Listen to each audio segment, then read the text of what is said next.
Usted será testigo de un interesante debate sobre un tema político de interés general. Cara a cara está en el aire.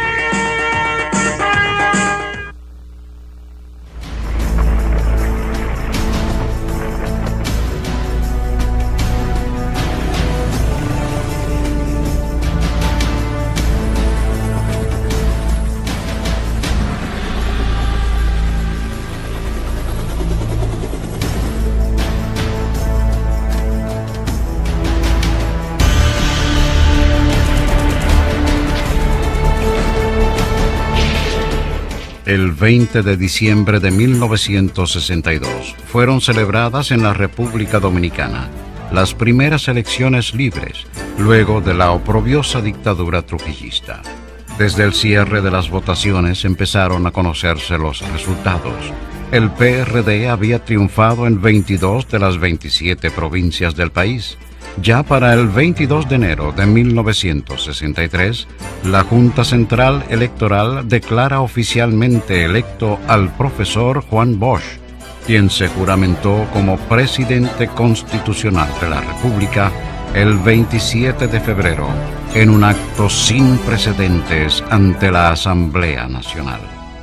El primer gobernante dominicano que teníamos, los dominicanos, con preocupación por la gente pobre del país, por erradicar la miseria, la pobreza, por adelantar al país, por poner al país en la ruta del progreso de la época.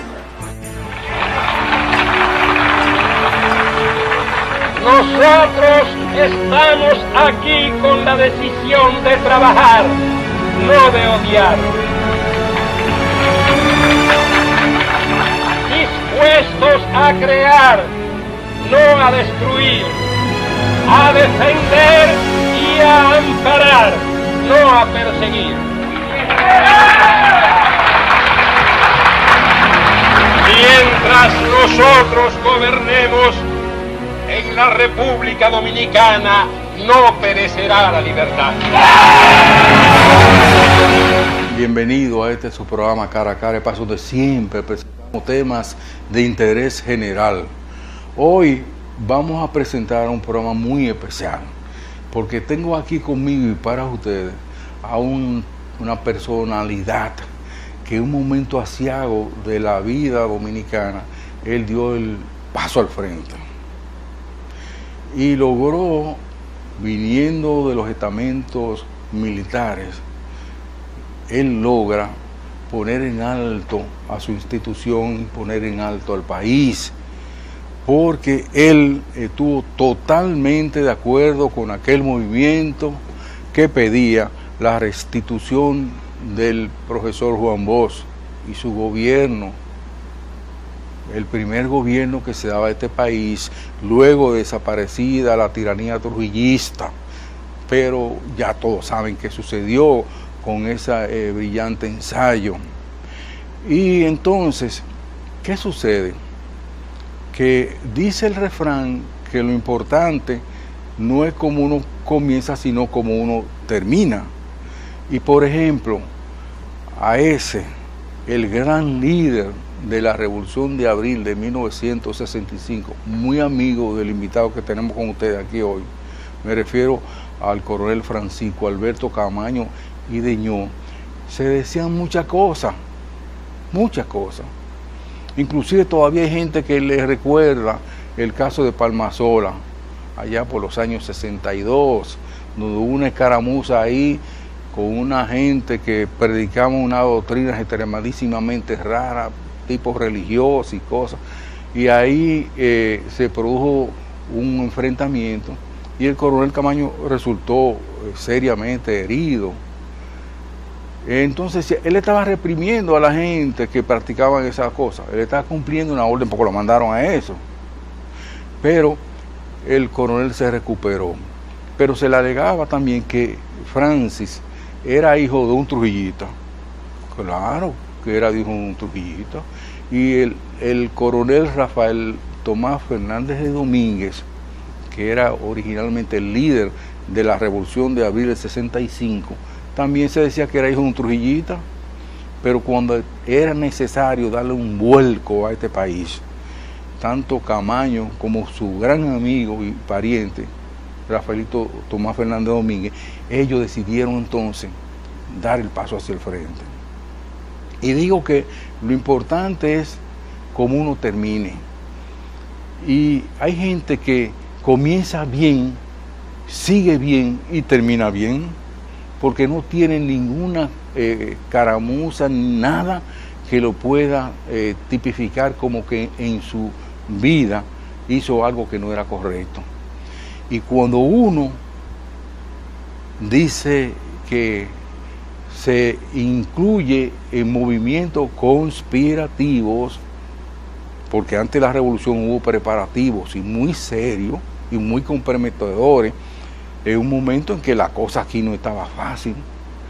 Y cuando él participa en todas esas acciones ultra secretas y se convierte en uno de las grandes confidentes de Rafael Tomás Fernández Domínguez y del propio Francia Alberto Camaño Deñón y de otras glorias que participaron en la gesta del 65, entonces uno entiende que esa persona va bien de bien. Yo me refiero al querido amigo, el coronel Lorenzo Ascensión Silverio, coronel de verdad, coronel que tuvo una destacadísima actuación en todo eso que le he señalado, y en la propia revolución del 65, cuando ellos enfrentaron al más poderoso imperio que ha dado la humanidad, que es el imperio norteamericano, y lo frenaron por muchísimos meses, y se lo impusieron, lo provocaron, lo llevaron a que se sentaran en la mesa de negociaciones, porque no iban a entregar sus aspiraciones, sus deseos, así por así. Lo que ha acontecido allá para acá, bueno, es parte de la historia nacional que nosotros en cierto modo vamos a tocar en este programa de hoy. Pero aparte de eso, a veces hay cosas que le suceden a uno en la vida que uno no entiende el por qué pasan. Y uno entonces tiene la necesaria obligación que aclarar todas y cada una de las cosas, principalmente las cosas que no favorecen la imagen de uno. Y ese es el caso específico que vamos a tratar hoy. Porque el hoy coronel constitucionalista Lorenzo Ascensión Silverio ha escrito un libro que ya tiene una segunda edición bastante amplio sobre una situación que pasó con un oficial de la Fuerza Aérea de aquella etapa, en la que él directa o indirectamente no tiene nada que ver. Pero él ha querido venir aquí con nosotros y para ustedes, aparte de los dos libros que ya tienen escrito en ese sentido, para hacer las aclaraciones necesarias a los fines de que la gente sepa cuál ha sido su conducta desde aquellos primeros pasos que hemos relatado en la Academia de Batalla de la Carrera hasta el día de hoy. Luego, los siguientes mensajes, nosotros vamos a entrar en detalle con relación a la vida y la obra y la defensa propia y natural de un hombre que es un héroe de esta patria. Esto y más, luego los siguientes mensajes. Y bien, arrancamos este cara a cara especial de hoy con la dileta presencia de un hombre patria, un héroe nacional, el coronel Lorenzo Ascensión Silverio, que es toda una historia aquí presente en este programa, y nosotros nos sentimos muy complacidos, coronel, muy orgulloso de tenerlo aquí presente. Primero, comenzar por el principio, como siempre se ha dicho. ¿Cómo se enrola usted, coronel, en la milicia? Mira, yo era estudiante del cuarto año de filosofía en el año de 1955, cuando quise ingresar en la Fuerza Aérea Dominicana, que era aviación militar dominicana entonces, para estudiar aviación. Me dijeron que no había plaza de cadete porque se estaba creando la Academia Militar de la Fuerza Armada, Batalla de la Carrera, y que los cadetes que ingresarían era después que se abriera la academia. Pero yo estudiaba junto con un sargento mayor de la aviación militar dominicana, sargento Durán Oviedo, y me dijo, mira, si tú quieres yo te puedo ayudar a que tú ingreses como raso de la Fuerza Aérea Dominicana, de la aviación militar dominicana, y después de ahí te es más fácil para tú pasar a cadete. Yo le dije que sí, que estaba de acuerdo. Y así ingresé en la aviación militar dominicana como raso. Al poco tiempo, en eso de 8 meses, se abrió un concurso para ingresar los cadetes en la Academia Militar de la Fuerza de Batalla de la Carrera, y yo fui llamado a concursar. Entre 850 aspirantes que participamos, yo saqué el número 1 de esos 850 aspirantes, y donde nos escogieron a 140 para formar el cuerpo de cadetes de la Academia Militar de Batalla de la Carrera. Allí pasé 3 años estudiando y nos graduamos en el año de 1959, ascendido a segundo teniente, y fui destinado a prestar servicio en el Centro de Enseñanza de las Fuerzas Armadas el 5 de junio, el famoso CEFA. Sí. Entonces, ahí tuve un tiempo, unos 8 meses, cuando un día me sorprendieron y nos trasladaron al Ejército Nacional, a un grupo de 29 de los que nos habíamos graduado en la Academia Militar, al Ejército. En el Ejército pasé un año, casi 2 años, y fui destinado a San Juan de la Maguana. Estando en San Juan de la Maguana, en noviembre del año de 1960, yo tenía aproximadamente 1 año ya allí dando servicio. Llegó un día en la mañana el teniente Jan Aguacanán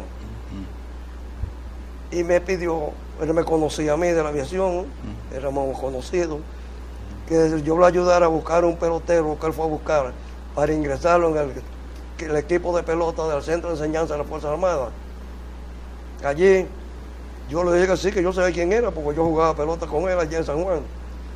Y quedamos de que yo lo mandara a buscar. Mandé un cabo del ejército a que buscara, porque él vivía cerca del cabo. El cabo fue y regresó y me dijo que él no estaba ahí, sino que él estaba en San Juan, en la Mata del Farfán. Había ido a vender unos aperos de montar de caballos, sillas, frenos y cosas esas, que lo construía su hermano.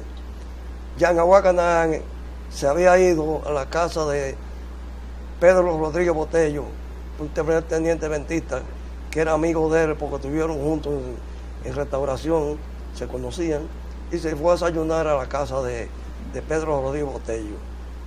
Regresó y yo le dije lo que había pasado con el pelotero. Entonces él nos pidió a Rodríguez Botello y a mí que lo acompañáramos a San Juan de la Maguana, de San Juan de la Maguana a la Mata de Farfán, a buscar el pelotero, porque tenía instrucción de llevar ese pelotero, no podía dejarlo. Entonces nosotros fuimos donde el subcomandante de la brigada, que era el coronel Montaje Guerrero, y le pedimos permiso para ir con él. Montaje Guerrero nos concedió permiso, lo que sí, que podíamos ir. Nos fuimos a la Mata del Farfán, y cuando llegamos a la Mata del Farfán, enfrente, en el parque, se encontraba un señor llamado Juan Nanún, que era el jefe del cuerpo bombero de allá, y que además era manager del team de pelota, a quien yo conocía. Le pregunté por el pelotero, y me dijo, no, él se fue para Padre de la Casa, porque para allá es que está vendiendo las sillas y los aperos de montar. Entonces nosotros regresamos a San Juan, y Jan Aguacanán nos dice, bueno, acompáñenme ya para Padre de la Casa. Como nosotros habíamos pedido permiso al coronel Montal para ir para la Mata de Farfán, estimamos que no necesitábamos más permiso y nos fuimos con él a Padre de la Casa. Allí llegamos como a las 10:30 de la mañana. Y entonces encontramos una persona allá, apellido Paniagua, que a quien le preguntamos por ese pelotero, si él lo conocía. Me dijo que sí, que lo conocía, y que él se había ido a un campo que se llamaba Guayabal, que era donde tenían la venta de los equipos que él estaba para patrocinarnos. Y en Aguacanán contrató una persona en un caballo, porque el camino hacia Guayabal era muy malo y no podían transitar vehículos. Lo mandó a la casa. Mientras tanto, nosotros nos quedamos en un bar frente al parque, nos pusimos ahí a tomar trago y comimos ahí. El pelotero regresó con la persona que lo había mandado a buscar como a las 5:30 de la tarde. Y nosotros, mientras tanto, estuvimos ahí en el bar, comimos ahí En un momento nos paramos, fuimos a la gallera, fuimos al play, unos muchachos estaban jugando ahí y regresamos nuevamente al bar. Llegado allí, estuvimos tomando trago también. Y cuando regresó el pelotero, bueno, pues dijimos, vámonos ya. Y decidimos irnos a San Juan de la Maguana, donde Jan Aguán nos iba a llevar a Pedro Rodríguez Botello y a mí, para entonces regresar a la capital con el pelotero. Cuando salimos, salió en una forma tan violenta, él era el que estaba manejando, que por poco se lleva a una esquina del parque que estaba al frente. Y siguió una calle sin salida que tuvo que frenar bruscamente y dar reversa hacia atrás. Al final de la calle, donde terminaba la calle, estaba parado un señor que se llama Abelardo Herrera Piña, abogado, que llegó a ser juez de la Suprema Corte de Justicia, con el señor, el padre de Amaury Germán, que vivía ahí entonces. Y dice Abelardo que él le dijo, eso no llegan a La Yaya. La Yaya es un pueblecito que está entre la Mata de Farfán,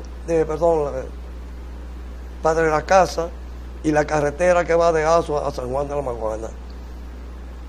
Entonces, salimos y cuando llegamos a la carretera de San Juan de la Maguana y viramos hacia San Juan de la Maguana, en un sitio llamado Guanito, a 22 kilómetros de San Juan de la Maguana, había un camión que venía, se acababa de parar ahí y Yangahuacanán se estrelló contra el camión. Se estrelló contra el camión. En el impacto, él murió, que era que iba manejando. Y Botello salió con una múltiple de heridas y fracturas. Fractura de la mandíbula, fractura de la clavícula, fractura de costilla, una herida grande en la pierna derecha. Yo tenía fractura del brazo izquierdo, un golpe en la nariz aquí, que también tenía fractura en el hueso de la nariz, y además tenía varios golpes ya de menos consideración, una herida pequeña aquí en la frente. El pelotero fue el menos golpeado. Entonces, nosotros nos llevaron al hospital de San Juan de la Maguana y allí nos trataron y nos internaron. Al día siguiente fue una comisión de la aviación militar dominicana que presidía el doctor Hoffi, sí, Simón Hoffi, el ortopeda, que era ortopeda, director del hospital. Y llegado allí con la finalidad de recogernos nosotros y traernos aquí a la capital. Pero cuando él no vio la condición de que estábamos, dijo que no era prudente que nos movieran de ahí, que debieran pasar 2 o 3 días, y ya el peligro había pasado, y entonces nos trajeran aquí. Así fue precisamente como nos trajeron en ambulancia, no en helicóptero como habían ido ellos con la finalidad de traernos, sino en ambulancia. En una ambulancia nos trajeron a Pedro Rodríguez Botello y a mí. Nos acompañó la esposa de Pedro Rodríguez Botello, la señora Minón Sánchez. Estuvimos aquí en el hospital, yo tuve unos 3 o 4 días, después me dieron de alta, me cambiaron los yesos que me habían puesto en San Juan de la Maguana y me hicieron tratamiento nuevo. Tuve 4 días, creo que fue, no recuerdo exacto, 4 o 5 días. Botello pasó mucho más tiempo porque tenía más golpes y más heridas y fracturas. Pero al final ya lo pacharon y él volvió a San Juan de la Maguana y yo también. ¿Qué sucede? Que después de eso, la hija de Yangahuacanán era una niña que tenía 9 meses de edad. Su madre había muerto en la clínica Abreu 9 meses anterior con el parto de esa niña. Y mucho tiempo después escribió un libro. Primero, la periodista investigadora Naya de Pradel escribió un libro donde probaba de que todo esto había sido un accidente, cómo había sido. Pero la hija entonces escribió un libro, o se lo escribieron, no sé, donde hacía una serie de acusaciones, decía que su papá y su mamá fueron matados que su mamá la mandó a matar a Angelita y que a su papá lo mandó a matar León Esteves, que era el esposo de Angelita, porque Angelita se había enamorado de él, y una serie de barbaridades, y que nos acusaba a los que andábamos con Yacantahuán que habíamos participado en eso. Eso me llevó a mí a escribir un libro. Sí. Durante una investigación de 2 años, yo recogí pruebas a todas partes, pruebas fehacientes, documentos, recortes periodísticos, declaraciones de personas intachables que no deben ser cuestionadas, como es el caso de Abelardo Herrera Piña, un ex juez de la Suprema Corte de Justicia y una persona sumamente reconocida y respetada en este país, y varias personas donde ellos explicaban todo como había sido, y que Abelardo dice que 2 o 3 días después del accidente llegó a San Juan de la Maguana los padres de Yangaguá Canaán, y que él lo llevó a Padre de la Casa. Él era juez de paz en San Juan. Él lo llevó a Padre de la Casa y le explicó todo cómo había sido y le enseñó el sitio donde fue, y que ellos quedaron conformes. Sí. Pero después, como te dije, mucho tiempo después, casi 50 años después, la señora Agua Baez, que también era nieta de Miguel Ángel Baez Díaz. Oh, sí. Entonces escribió ese libro acusándonos. Y yo, pues no pude quedarme callado. Inmediatamente comencé a investigar y produje una obra que lo aclaró todo y que ganó el premio de historia, premio anual de historia, versión testimonio. Pero ellos siguieron acusando y haciendo acusaciones, ella y la familia. Entonces, como se agotó la obra mía, y después de haber leído algunas personas ese libro, se presentaron ante mí y me dijeron que ellos sabían cómo había sido todo, y que ellos querían declarar la verdad. Entre ellos, un médico ortopeda traumatólogo muy reconocido en este país, el doctor Guillermo García Lorenzo, que fue mucho tiempo director del hospital Darío Contreras, y muy conocido en este país, y una persona muy respetada, me dijo que él estaba dispuesto a hacer la declaración, porque ese día del accidente, él era nativo de la Mata de Farfán, y que era estudiante de medicina, y que él venía detrás del camión del accidente, en un camión de su papá, para Santo Domingo, y que él vio el accidente y que se desmontó del vehículo y fue de lo que ayudó a sacarnos nosotros los que estábamos heridos del carro en que chocó Yangaguá Canaán. Nos sacaron, nos mandaron un vehículo para el hospital de San Juan de la Maguana, y a Yangaguá Canaán, que estaba en el asiento del chofer, estaba muerto ya, quedó muerto instantáneamente, y que no lo pudieron sacar porque con el choque la puerta se trabó. Y no lo podían sacar porque el vehículo quedó incrustado en el camión. Entonces, yo, teniendo todas estas informaciones y otras informaciones más, produje la segunda edición del libro mío, donde le agrego las declaraciones del doctor García Lorenzo, firmada y certificada por un abogado notario. También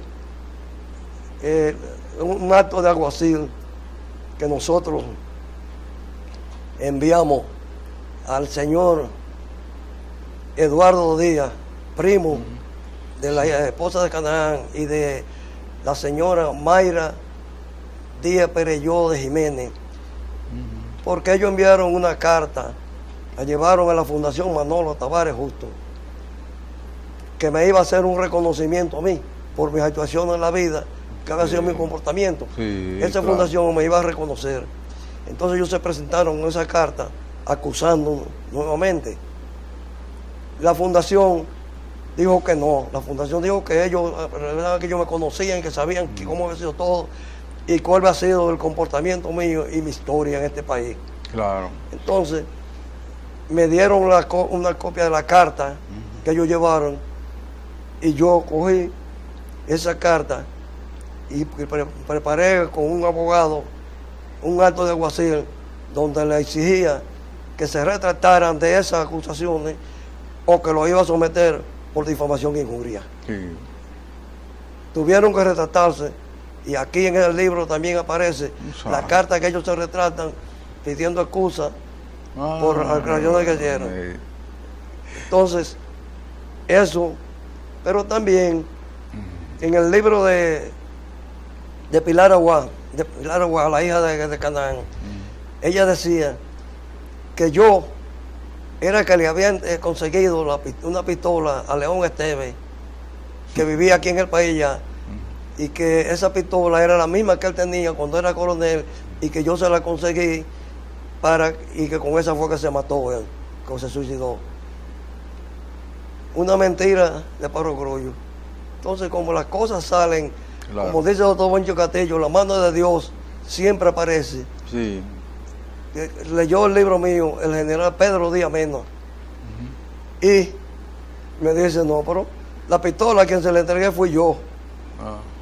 Y se le entregué por una carta que me llevó León Esteves del ministro de la Fuerza Armada, Ortega Oleaga, que era en ese entonces, y fue acompañado del general Erasmo Batista, donde me ordenaba que le entregara una pistola al señor, porque yo era el intendente de material bélico del ejército.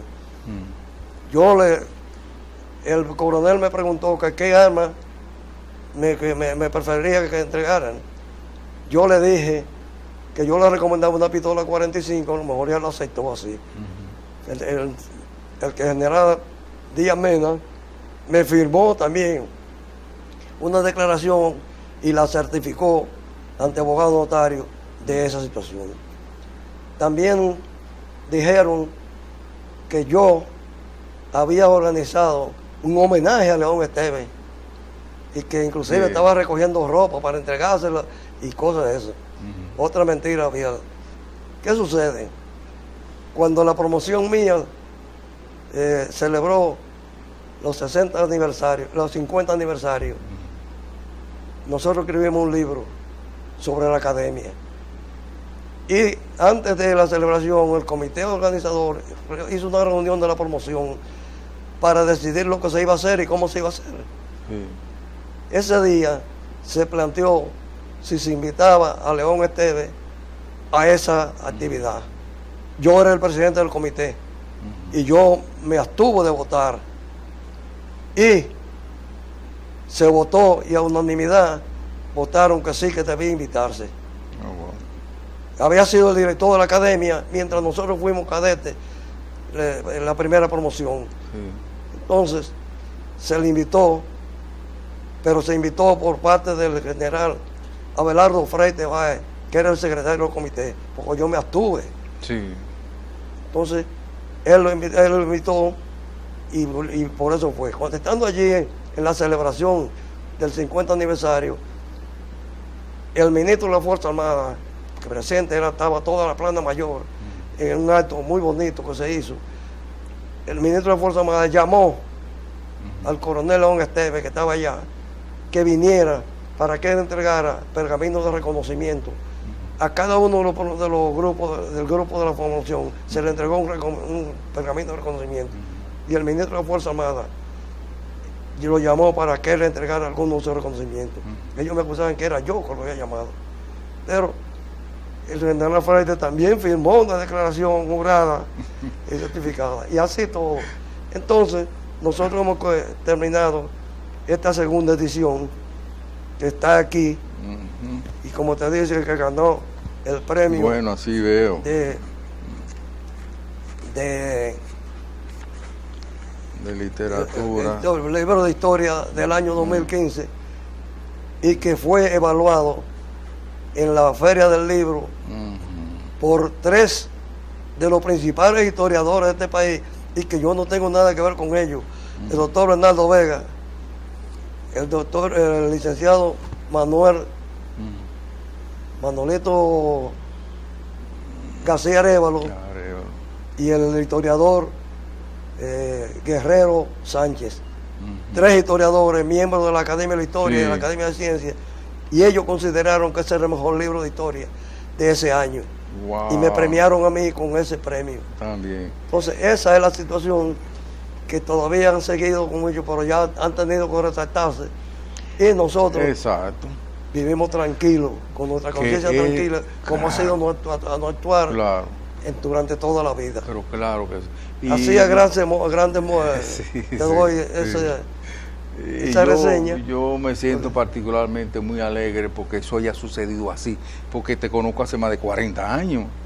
Quien te ha conocido a ti desde tanto tiempo o un poquito más atrás, no te cree a ti capaz de la cosa a la que se te involucraba.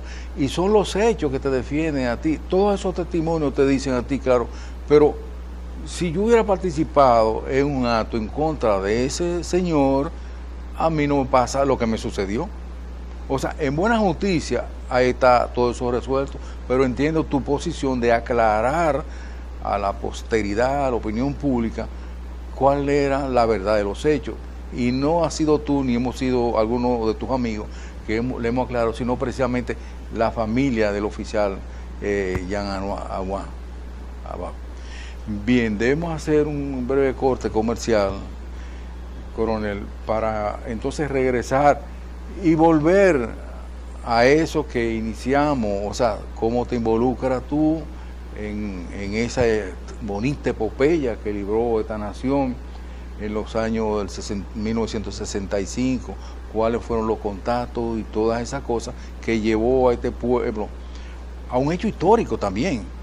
Porque yo no sé, en ningún país del mundo nadie ha hecho una acción como esa para reponer la legalidad, reponer la Constitución. Eso nunca se había dicho en la historia del mundo. Esto y más, luego los siguientes mensajes. Y bien, nos sentimos sumamente complacidos de que con el paso del tiempo las aguas, dice el refrán, se aclaran solas, y que haya sobresalido la verdad, tu verdad, y la verdad de lo que pasó. Tú debes sentirte tranquilo y complacido en ese sentido. Y testimonio hay de sobra. Para un buen juicio ya tú, en nuestra modesta opinión, está asuelto de ese tipo de cosas. Y ojalá no se vuelva a tocar esa tecla. Pero hay una tecla, la que comenzamos al principio, esa que lo llevó a ustedes precisamente a imponer la legalidad, a reponer la Constitución que se dio a este pueblo. ¿Cuáles fueron esos pininos? Hay una anécdota muy bonita con relación al encuentro en Villamella, donde estaba el hombre jefe Máximo de Abril. Sí, a raíz de la muerte de Trujillo, yo estaba prestando servicio en el Ejército Nacional en Constanza. Sí. Un mes después, en ese entonces la academia la habían cerrado, alegando fondos económicos, pero decidieron reabrirla nuevamente y llamaron para reabrir la academia a un grupo de oficiales, precisamente de la primera promoción, comandado por el mayor Julio César Ramos Troncoso. Entre esos oficiales, yo fui uno de los que llamaron a para la academia para reabrirla. Sí. Estando allí en la academia, a mí se me canceló porque mis hermanos formaron parte del primer grupo de Unión Cívica en este país. A mí me llamaron y me dijeron que fuera y lo obligara a que ellos salieran de esa Unión Cívica, y yo le dije, yo no puedo hacerlo salir porque ellos tienen su forma de pensar, yo tengo la mía, y yo respeto lo mío y yo respeto lo de ellos, pero son mis hermanos. Me cancelaron.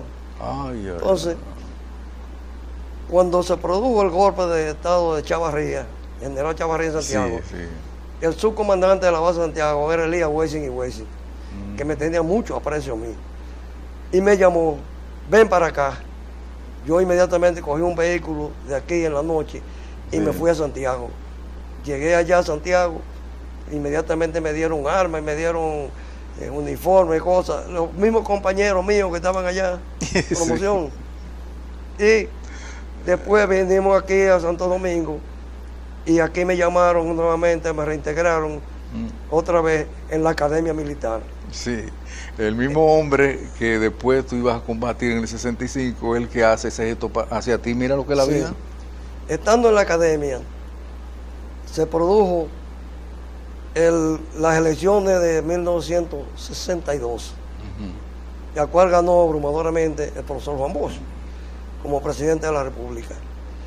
Y también fue nombrado director de la academia el coronel Rafael Tomás Fernández Domínguez. Tu amigo. Cuando llegó allí, me llamó y me dijo: Ascensión, yo he decidido nombrarme ayudante. ¿Qué usted tiene que decir para eso? Y yo le dije, bueno, trabajar mucho y hablar poco.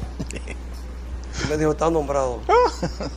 Después supe que la recomendación me la hizo el entonces capitán La Chapelle, que era un íntimo amigo. Nuestro amigo. De Rafael Fernández y mío. Comenzamos a trabajar. Entonces se comienza la conspiración para derrocar al profesor Juan Bosch. Estando allí en la academia, el coronel Fernández Domínguez es que se llama al profesor Juan Bosch a San Isidro a una reunión donde le iban a exigir que sacara del país a un grupo dominicano que los militares llamaban los comunistas.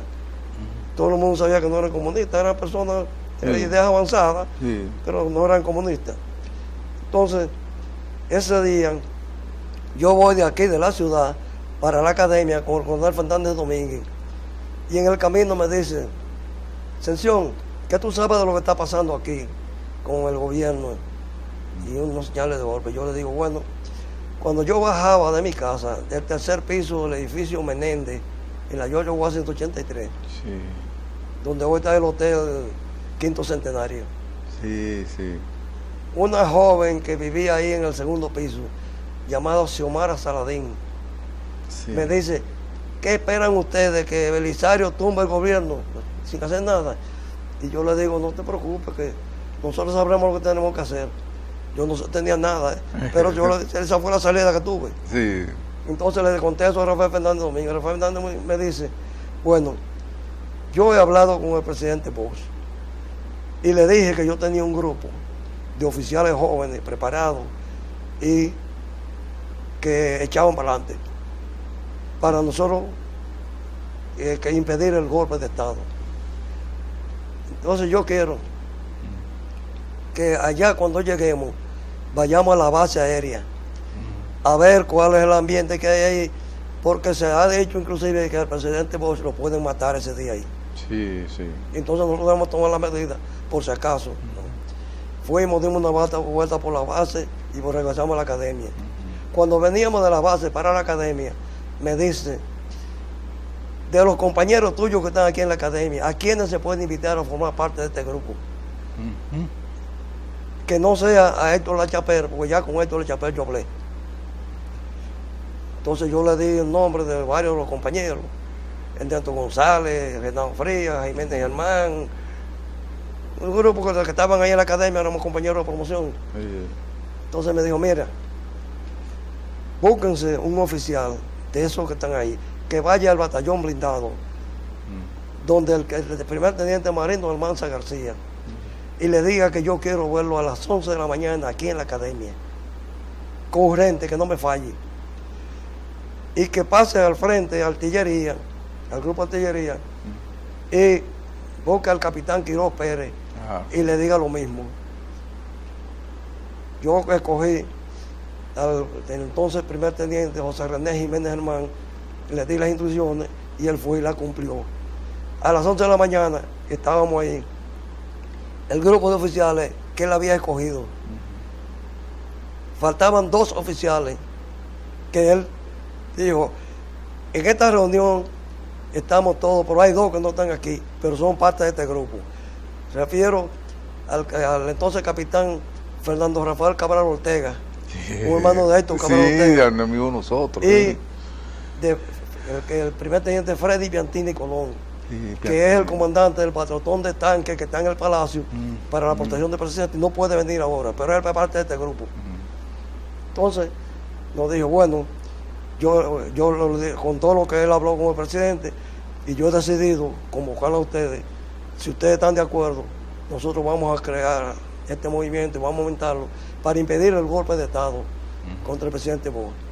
Todos estuvimos de acuerdo. Él nos dijo, es una misión riesgosa, pero si ustedes están dispuestos, lo hacemos. No estamos todos de acuerdo. Entonces, ahí quedó formado el movimiento constitucionalista, que después fue el quien explotó la guerra de abril de 1965. ¿Qué pasa? No se pudo, bueno, antes quiero decir que en el movimiento habíamos reclutado muchas personas, muchas, y a nosotros cuando el golpe de Estado nos cancelaron, al grupo de Fernández Domínguez. A Fernández Domínguez lo mandaron para España como agregado militar, cosa que él se negaba a irse, pero nosotros dijimos, váyese, porque usted se va haciendo coronel en España que siendo civil en la República Dominicana. Y él aceptó irse. Entonces, él estando en España, como 3 o 4 meses después, que se produjo el golpe, que no lo pudimos impedir, él pidió un permiso para venir a ver a su mamá, que se encontraba en problemas de salud. Llegó aquí, inmediatamente, antes de ir a ver a su mamá, lo que hizo fue que reunió el grupo. La mayoría estábamos cancelados, pero nos reunió. Y entonces, también estaba ahí un primo del coronel Fernández Domingo llamado Cucho Rojas Fernández, estudiante universitario.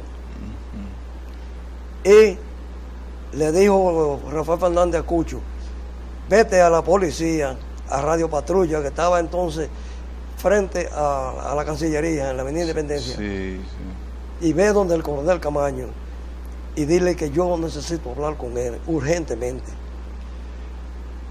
Cucho va donde el Camaño, sábado en la mañana, estaban preparándose para inspección, que era lo normal en eso, y pide que él quiera hablar con el coronel Camaño. El coronel Camaño le dice, ¿qué pasa?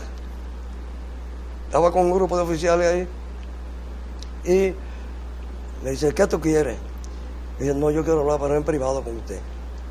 Y él, ¿cómo privado? Dice, sí, yo vengo de parte del coronel Fernández Domínguez, yo soy primo de él. Él está aquí, y me dio mi dinero, pero yo quiero hablar en privado. Camaño le dice, déjame ver tu cédula. Entonces yo, Rojas Fernández, le echó el brazo, lo sacó al patio, y le dijo, ¿qué pasa? Dice el coronel Fernández que necesita verlo a usted urgentemente, a reunirse con usted.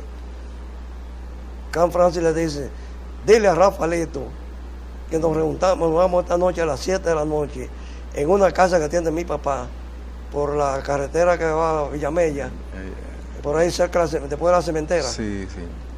Que ahí nos juntamos a las 7 de la noche. Efectivamente, a las 7 de la noche, ahí estaba Rafael Fernández, La Chapel Díaz, Quiró Pérez, Cucho Rojas Fernández y yo. Y llegó Camaño, solo, vestido civil.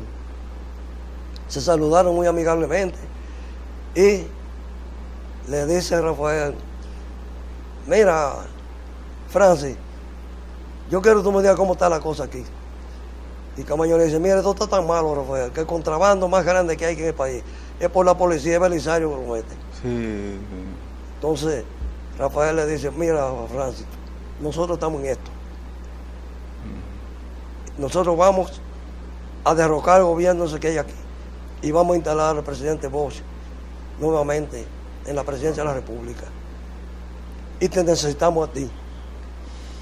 Francis le dice, no, yo, si es para golpe de Estado, si es para responder al presidente Bosch en elecciones, yo no me meto. Ahora, si es un golpe de Estado, damos elecciones en 6 meses, 1 año, yo tengo.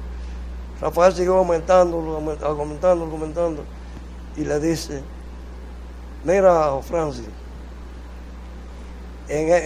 los civiles no creen en esto, los militares con nosotros. porque nosotros le derrocamos el gobierno que ellos eligieron. Y de la única forma que nosotros podemos recoger nuevamente la creencia es respondiéndole al gobierno sin elecciones. Entonces, Francis le dice, bueno, yo te voy a decir una cosa, Rafael, yo no me meto en nada sin antes hablar con mi papá, con Fausto como él. Rafael dice, bueno, pues vete y habla con Fausto y a la misma hora mañana nos juntamos aquí. Efectivamente se fue, otro día estábamos a la misma hora ahí y le dice Rafael, ¿qué te dijo Fausto? Me dijo que con un hijo de Ludovino yo me podía meter cualquier cosa, pero yo no me meto para responder al presidente, yo le pongo golpe de Estado. Entonces Rafael siguió argumentando, y entonces le dice Rafael, Francis, ¿y qué yo tengo que hacer? ¿Qué tengo que hacer? Dice, bueno, tú me respondes por la policía. Francis escuchó un coño más grande que este edificio. Coño, Rafael, ¿tú sabes lo que tú me estás diciendo? Si yo te lo estoy diciendo, pues yo sé que tú lo haces. Claro. Entonces, ahí eso quedó, y así es como entra Francis Camaño al movimiento constitucionalista. Bueno, lo demás es la gran historia patria de estos tiempos, porque esa hazaña de todos ustedes jamás será recordada. Y esa epopeya del 65, cuidado si supera las grandes epopeyas que ha tenido este país para su independencia. Gracias, coronel constitucionalista Lorenzo Ascensión Silverio, por su participación en este espacio. Ustedes nos vemos pues en otro Cara a Cara.